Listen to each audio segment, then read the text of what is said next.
In a world of AI, we're definitely getting back into being more human, putting more of yourself out there, sharing your expertise. People want to hear from actual human beings. If someone is listening to this and they're like, I want this, how as a marketer can I get to where Elana is? What is your advice? You have to make use of channels like LinkedIn, try and optimize it, put your personal brand out there, try and grow your own little platform. I think it's very important for us as marketers to have our own vision.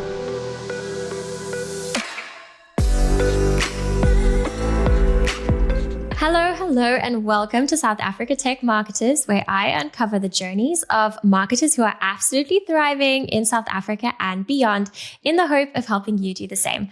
My name is Kirsty Lang. I am a senior content writer based in Cape Town, working at a company called Buffer, and I'm thrilled to be joined in the virtual studio by someone who is also bringing their talent to the global stage. But before we get into that, this show is brought to you by the Global Talent Company, which aims to help marketers based in South Africa find their dream remote jobs at incredible tech companies all over the world. So if you are a marketer looking for your next gig, or you're looking to recruit some amazing South African talent, which, as always, I highly recommend, definitely check out their website. It is globaltalent.co, which we will put in the show notes as well. So on to the fun stuff. With me today is Elana Kroon, who is a senior content manager at Eat App. Elana, thank you for making the time to chat today. Hi, Kirsty. It's so lovely to finally meet up with you. As you know, big fan of you and your work. Oh, you're so lovely. Before we continue, did I pronounce your surname correctly? Yes, Kroon. Right? Kroon. Yeah. Yes. Kroon. Anyway, I'm not so good at rolling my R's. But yeah, I got to work on it. Thankfully, working with mostly American people, that doesn't happen very much anymore. I'll go with Kroon or Kroon or Crown or whatever. Kroon. Crown is that nice. Is also yes, if you translate it. Yeah. Okay. Okay, well, I want to know, before we get into things, I am fascinated. So you and I have chatted about this offline, but I think it would be really interesting to tell folks exactly what the Eat app is and your work at the company. Okay, well, I'm so glad that you asked me. Well, I really love working at Eat App. It's an international company. We were originally based in Dubai, but now we're fully working remote. We've got employees all over the country, name it, like they're based everywhere. It's a restaurant software platform. So basically we help restaurants generate revenue, increase their guest experience and just making it the best possible place for guests to come and visit. I work on the marketing team. So predominantly I focus on creating content. As you know, this is mostly also blogs, SEO blogs, content creation, social media, newsletters. The list goes on and on. But yeah, that's just the gist of it. And as we record this podcast, in a nutshell, I love that. As we record this podcast, you were officially a team of one, which I know a lot of people in marketing can relate to. How are you finding that? Yes, so that was just the current thing. Usually we are aiming to have 2 people and expand on that. So what that basically entails is that you need to be able to be very flexible. I think, as our CEO once mentioned, as being like a very small boat, but with really good people that can steer the boat as we hit the iceberg, larger boats tend to be a little bit more difficult to shift. But when you're a smaller, more powerful team, you can change as the industry changes, as anything in the digital space changes. So yeah, it's been a learning curve, but I'm always up for a challenge. I think throughout my entire career, I've always had to kind of fill the gaps of maybe a new channel opening up. Let's say it's social media. That's not necessarily your beat, but you had to also go in there, try and be a specialist into that field. It's the same with CRM, any email marketing. You had to kind of specialize in that. A lot of video editing offline in your personal time, just to try and get your skills up when it comes to being in the marketing space. Yes. I feel like we're preaching to the choir here. Me and video editing, we are not friends at the moment. We're good acquaintances, but we're getting there. But I love what you said. I love that metaphor about like how nimble the small boat can be.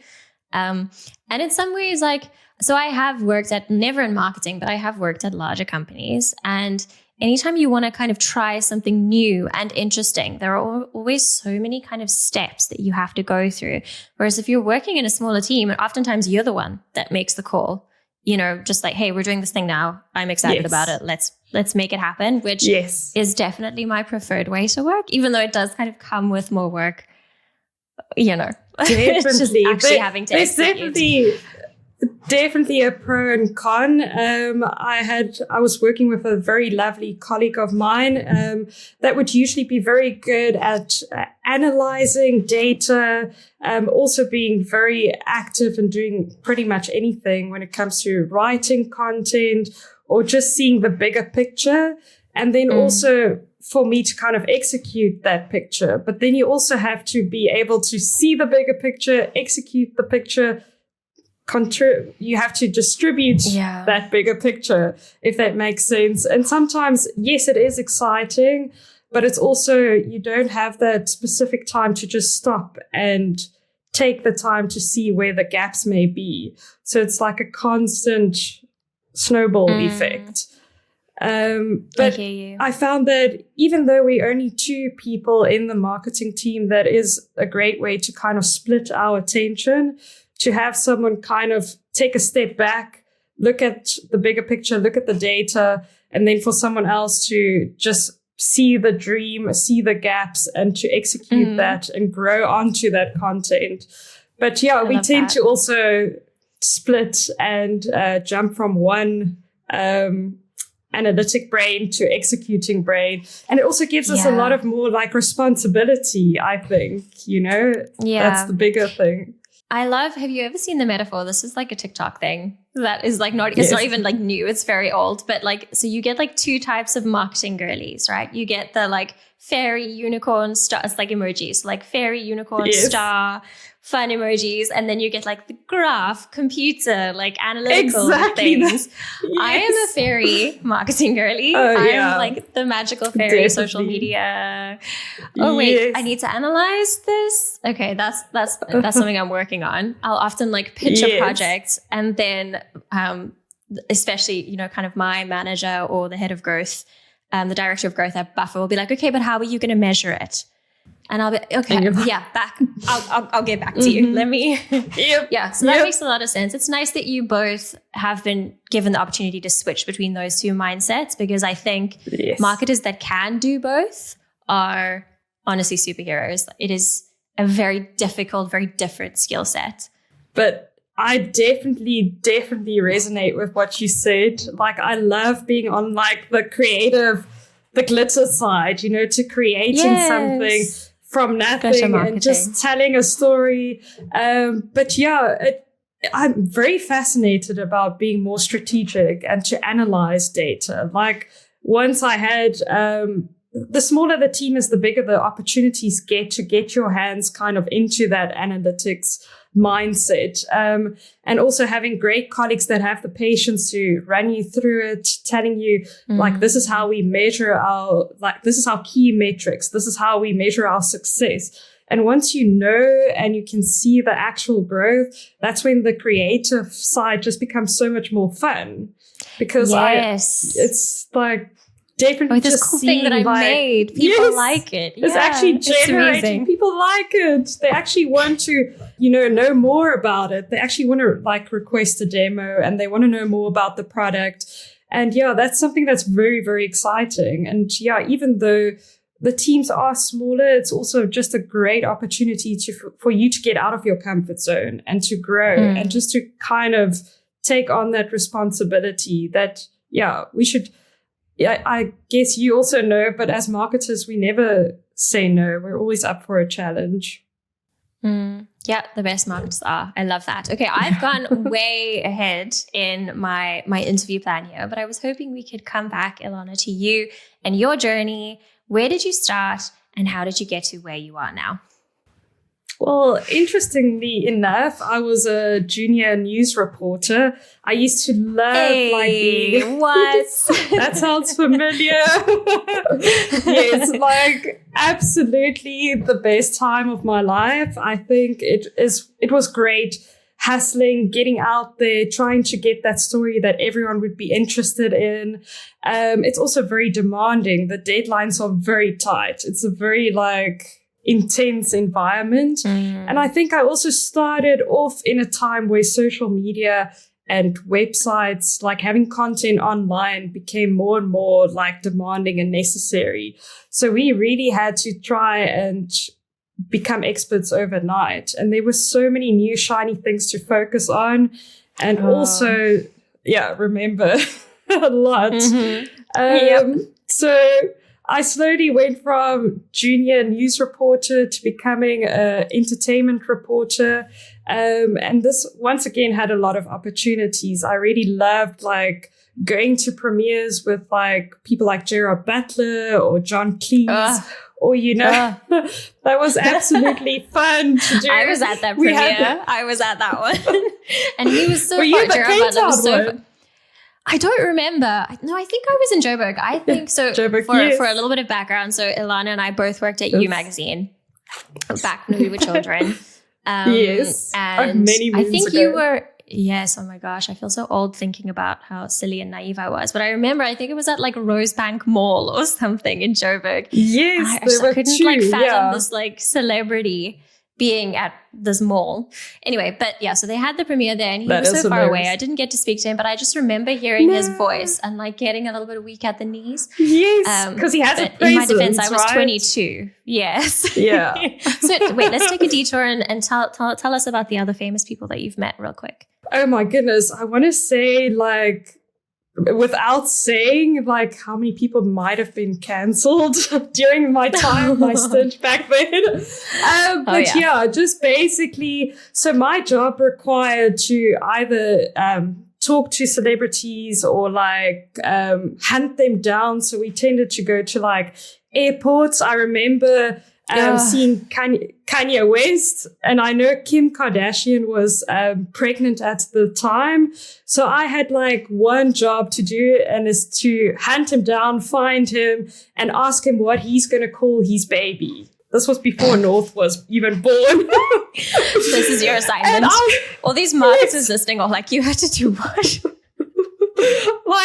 I had to actually drive to the airport. Luckily we had a cameraman with me. And I remember everyone was very convinced that he would be at, let's say, entrance 1 or entrance 2. And eventually someone sent me to entrance 3 thinking that he won't pop up there.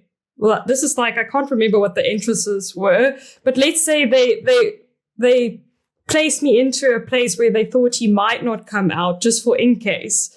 And then it ended up that I was the only reporter standing when Kanye West was coming out of the lift. And I was what do I do now? And I remember shaking and running with my phone.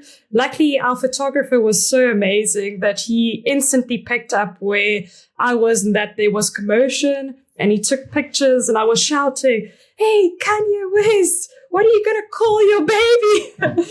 And I remember he turned around and he came to sign my poster. Because back then we had Heat posters that we sent with so we can frame it. Oh, this was when you were at Heat magazine. I forgot you were there. Oh my gosh. Blast from the past. Pre-U magazine. I thought you started at You. I had that in my head. Okay. So Elana was at Heat and then You, and she was a paparazzi. That's correct. Pretty much, yeah. I had to get down there, get the story, be the first at the scene. And remember, I am very extremely shy, actually. So it was quite getting out of my comfort zone. I had to go and talk to these high figures. I had to get the interview. I had to go to events where I had to meet local stars as well. It was very fun, but very demanding. I think there were a lot of evenings planned for me ahead of time. It was a lot of hard work, but definitely don't regret it. I think it has helped me not be scared of any other things that I might fear, But yeah, that was one story. I've had a couple of ex-journalists on the podcast now. It's amazing how many journalists go into marketing and climb up really quickly. Because I think, and it has a lot to do with like being so deadline focused for one thing. And you kind of get into this mentality, especially when you're working for a print, that everything is like a life and death. Like if you don't finish this task, the magazine will not go out. And like there will be no magazine on shelves. We will lose a ton of money.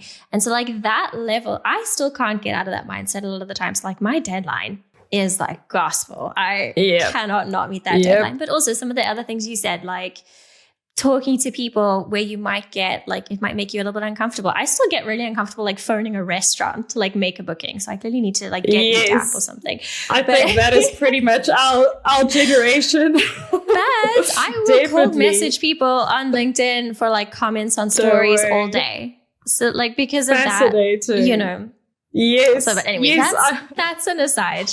That's an aside. Let's talk more about your career. So you were at Heat and then You. And then from there? I briefly also worked for People magazine, and then I went to You magazine. Wow. So I did quite a few like magazine work back then. Like entertainment was my beat, celebrities was my beat, doing reviews or lifestyle interviews, and I absolutely loved it. And then at some point, I really wanted to start making that transition into more digital work and content. I really enjoyed writing, telling people stories, and then also just going more into like website content. That was new and exciting. Like I remember back then there were a lot of noise about, print dying. I almost don't want to say it to my poor journalist heart. She's fine. Yes. She's fine. She's hanging on. David, hang in there. You can do it. But yeah, basically. Buy a magazine today, friends. Please, make people very happy. They work hard. Go buy You magazine. Yes, go outside, support You. But you still get those die-hard fans, and I absolutely love that. That go out weekly, support the magazine industry, support journalism. That's like the most thing I actually want to say. Like, so basically back then, people were trying to tell you, listen, there's like this uprise. You need to kind of change your career, but not like that was the influence. You just started getting more excited about having like digital content, having your own website. Oh, it was the boom of having like your own blog.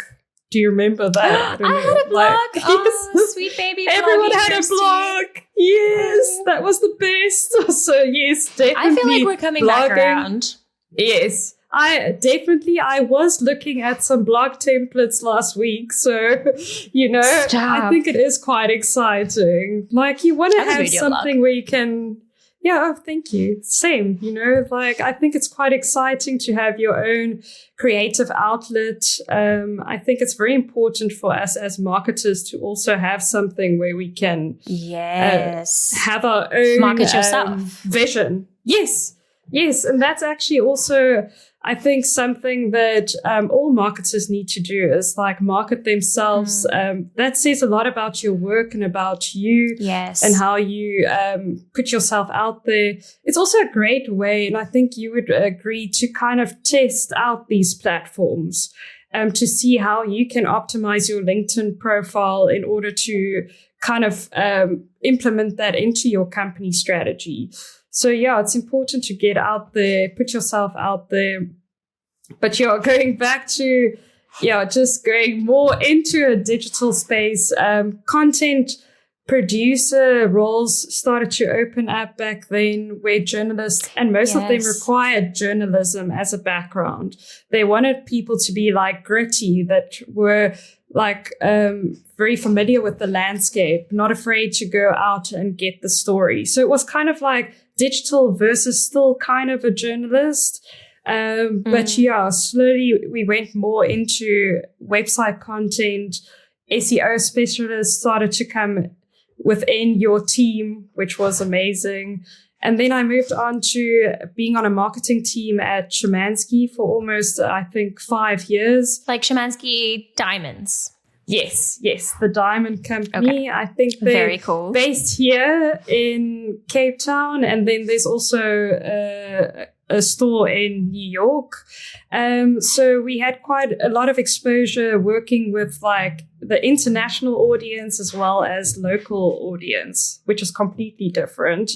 But then there was also a happy spot of looking at tourists coming to Cape Town and experiencing the brand. So you had to market to different types of people in different areas. It could be any country. What would make them feel like this is the place to be? They need to come and visit.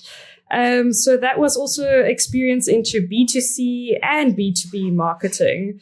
That was like, I would say, my first real marketing job, actually. And then afterwards, I went to Sweep South, which I must say, I always say that this was also what they call a home service platform. So basically, I used to always say this was my marketing, like, how do you say it? Like, not marketing university, but I went from kind like of your hacking. Learning time. Yes. Like I went from like just doing things, executing things, trying to figure out things from being a journalist to a marketer at Szymanski. And we kind of plugged and play wherever we were useful at that time. So I built a lot of skills. But then at Sweep South, it was a lot of like to the book marketing and like really like great, intelligent people that were there that actually went to go study marketing, you know? So that was... that makes sense. Yes. So like learning about data, like we used to look at numbers. We had this really amazing marketing manager back then that would like every meeting we would pitch up. We had to know exactly what the numbers were. Okay, I don't know if this kind of happens all the time. So for people listening, Elana has a cat on her lap currently. Sorry about that. She is very cute, little fluffy black one. Very cute. Yeah, his name is Jedi. We actually have 3 cats, but yeah. Okay, but tell me the other names quickly and then we can get back to marketing. Oh, okay. Jedi, and I want to say Waffles and Pancakes. So the other 2 additionals were named by my children. Because they're a bit off-brand from Jedi. Jedi very off-brand. Originally, it was more Jedi, Mowgli, and then it was Indy. Yeah, so it's very... Oh, that's cute. That's the adult names. Yes. Going back to the... We'll do a cat podcast the next time, you know, like I would listen to that. I'll bring them all. Okay, so before Jedi jumped on, we were talking about your marketing university and you had a great marketing leader. Yes. And one thing that I've taught that they all taught me at Sweep South is how important numbers were. Like we ate numbers for breakfast, but it was fun. It was so stressful. I remember like just being, oh my word, we have a meeting. And he would instantly go like, Kirsty, so how many people signed up to our product today? And you'll be like, and then soon you realize I need to know everything. What was the, the cost of each customer that we've generated? Like you had to be like on the ball. Like how much money did we make like this week? Or, it was a lot of really like, cool. Very, very cool. Stressful, but I like it. I like it. It forces you to like really stay in touch. Yes, exactly. So if you knew, okay, we're lacking in referrals, that's when you change your content. Yeah. This is where you start to focus on writing more about referral programs, getting people more involved to tell their friends. What are you going to do to tell people to get more of their family members to download the app? So it completely changed. It actually gave you more of a direction. I would say at Szymanski, I got a lot of like international exposure, considering that we were also trying to work with the American market. And then at Sweep South, we expanded a lot more into the African countries. So that was quite exciting, just trying to expand a little bit outside of South Africa. And then soon after that, I received a DM in LinkedIn from this company called Eat App. And I was like, okay, that's quite interesting. Like, it's a company in Dubai. It started to be like the boom of people actually getting international jobs. And pretty much from there, it's been, fantastic getting on board with this international team, working with international people. It's really amazing just seeing other people's perspectives, getting talent from all over the world. And I think it's also validating to kind of bounce off ideas, knowing that it's not so far from other people's ideas on the other side of the world. Like, I know we have an online like presence and we can get information pretty much everywhere, but nothing beats like a one-on-one with someone sitting in a different part of the world and brainstorming with them, understanding their ideas. Yes. It's so fascinating how many similarities, but also differences you can find in your perspectives from someone who lives elsewhere. And I think that I hear you on that 100%. That is one of my favorite things about working at Buffer. Any day I can have a conversation with someone from America, the UK. Like, we've got tons of people like based in Barcelona. One of my closest colleagues is in Nigeria. Wow. It's it's just getting on these podcasts and hearing the South African accent is just so lovely. And it's something that I didn't realize that I was missing. Yeah. Yes. Nice. Oh, that's quite interesting. We currently have 3 people from South Africa, but we all I'm the only one in Cape Town. So I love it that we can have like our inside jokes, or we try to also include other people and tell them this is how we do things, or this is what we say. You know, like, what's that thing? We'll do it now. Like, that used to be like a funny thing. Man. Now. Yes. Like, like if your colleague tells your South African colleague, like we told everyone, if they say, we'll do it now, don't expect to get it maybe in the next few days. Like, that is a way to say, like, I'm not even focused on that. All those lingos. Like, No, I'll do it now. My favorite has been trying to explain to people what a braai is and why it is better than a barbecue. My American colleagues don't get that. So I'm like, you gotta come. You gotta come to South Africa so we can braai. Yes, I love that. We actually had an offsite and I took like braai salt to the offsite to give to my colleagues. These people don't understand seasoning. They loved it. They don't understand. Like, I remember my colleague was like, he ended up just like eating it from the shaker. Like, it's quite cool. He said it's quite tasty just to eat like this. And I'm like, that's cool. Like, I love that. I'm definitely doing that for our next offsite. We're having an offsite in April, which I'm so excited about. But we have this like Buffer tradition. They will set up a table in the conference room or wherever we have our sessions, and everyone brings their favorite local snack.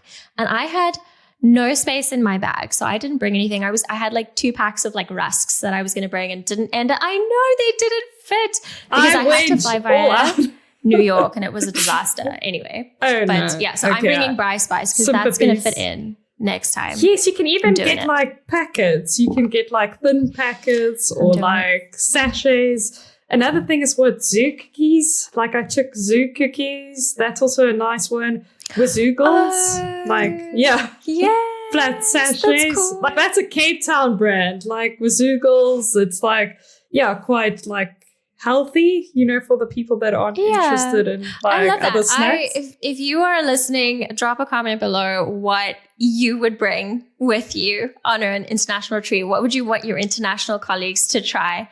Biltong feels quite obvious. I think I'm going to try and get some biltong. Can you fly with biltong? I don't even know. Yeah, that's also a good question. I was also thinking about that. I'm pretty sure you can. Like, I mean, I received beef jerky before from America. So yes. Okay. Yeah. Okay. I'm doing it. So I'm so sorry, Elana. We've gone way off tangent. I'm taking up a lot of your time. Love it. No, don't worry about that. No. I want to kind of get to like, I think the crux of what we want to help people do in this podcast. So if they're listening to you and obviously you're absolutely thriving now, you've just been promoted. I saw on LinkedIn, I had a little stalk. Yes. You're now like a senior content manager. You're clearly doing exceptional work at Eat App. You get to work remotely. You get to go on amazing retreats. You get time with your kids. Yes, that's a big thing. Yes. Right. Remote work is honestly incredible, especially if you're South African. Life changing. Yes. One of my previous guests said instead of the way he works flexibly, instead of trying to fit his life into work, he's fitting work into his life. And I thought that was such a good metaphor. 100%. I need to like write that down. That's a LinkedIn post. Yes. Thank you. Get a t-shirt. We need merch. Okay. We need merch. Global Talent Co. There's an idea. Yes. Okay. But what I wanted to ask is, if someone is listening to this and they're like, I want this, how as a marketer can I get to where Elana is? What is your advice? I definitely think like you need to be able to put yourself out there, meaning that you have to make use of channels like LinkedIn, try and optimize it, put your personal brand out there, try and grow your own little platform. Just make sure that you are very specific with what you put on there, what you want people to know, and what your strengths are. And don't be afraid to, network with people out there, ask them to kind of share testimonials about you. Or if someone asks you to do a podcast, always be open to getting out there and chatting to new people, keeping your network. Yes. If you want to be on the podcast, comment that below as well. Oh, beautiful. Yeah, definitely worthwhile. CTA. Kirsty is amazing. Yes. So definitely, hot. So, it's just very important. What do the cool kids do now? Like, wait. No. Oh, so the Gen Z do this, don't they? I don't even know. Yes. There's like multiple ways to do it. Yes. Sorry, Gen Z. You're much cooler than us, and we know. I think our hearts are giving it away. Yeah, we try. We try. No cap. No cap. Yeah. I don't even understand these things.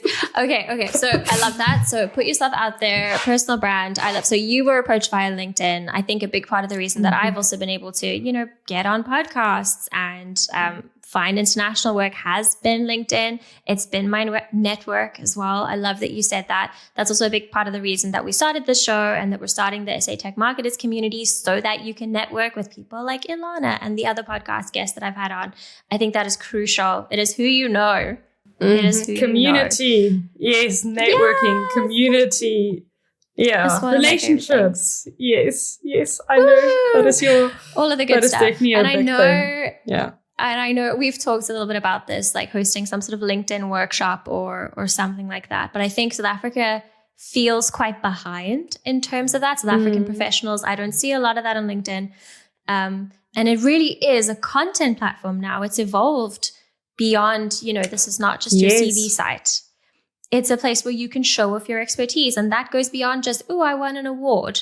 It's, hey, here's what I learned from this experience. Get personal. Or, yes. Exactly. Be more personal. So that's that's one thing I would definitely want to highlight is like in a world of AI, like someone had to mention this, but like we definitely getting back into being more human. Like we have to get back to, this is what I think online is demanding. This is what people are demanding, is more personal connections, putting more of yourself out there, sharing your expertise. People want to hear from actual human beings, not necessarily just what a robot is thinking. But I think even the robots want to know more about what humans are thinking. Even the robots want to hear what you have to say. Exactly. So it's very important to keep it authentic, keep it real. And this is something that I've always said to myself, is that I would never mold myself to be something that someone wants, but I will get something from my strengths and what I can give. So I need to make sure that I make sure people know exactly what my strengths are and what I feel I can do really well for them. And I think, we have a passion where we really want to see the company that we work for succeed. And that is just something very important to keep in mind. I love that. That is a wonderful note to end on. Elana, thank you so much. Where can people find you if they want to network with you? Oh, definitely. Yes, on LinkedIn, of course. I think I actually forgot my LinkedIn handle now, but it's Elana Kroon, most probably. We'll put it in the show notes. Yes. We'll put it in the show Thank notes. you so much. Like, there's so many handles out there. Feel free to follow me on Instagram, give me a shout out wherever. Yeah, so definitely would be great, to connect and go check out our blog or our website at edapp.co. Like, it's such a amazing platform.